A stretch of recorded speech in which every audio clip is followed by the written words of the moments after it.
Hello guys, yan. Mag-unboxing ulit tayo. Dumating na yung aming order na electric na water pump para dun sa tubigan ni Hadi kasi yung water pump niya ay malakas na yung tunog tapos ang hina na ng product niya kaya malakas na naman siya sa kuryente. Kaya no choice kami kung hindi umorder ulit ng water pump. Ewan ko lang kung tama itong water pump na nabili namin kasi ang gaan daw. Let's go! Yan siya guys, yan titingnan namin kasi parang ang liit daw niya. Ito kasi yung chinek ni Hadi sa online. Bagong labas daw. Tapos ano pa yan, testing pa yan. Sana tama.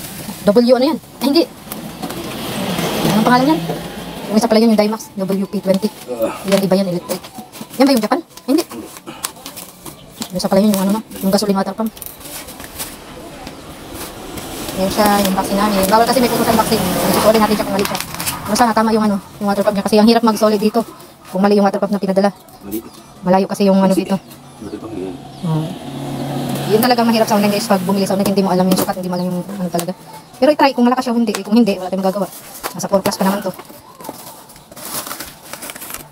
Pero i-try din kung malakas. Malay mo, kahit maliit siya, pero malakas pala di. Ayan siya.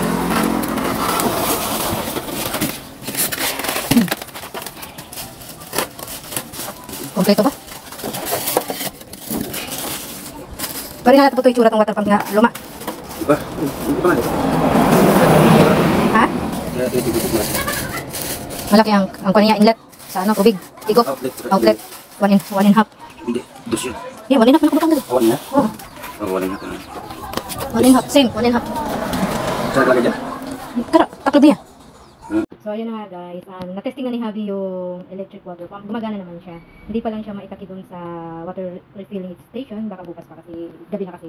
So, yun lang. Until next time!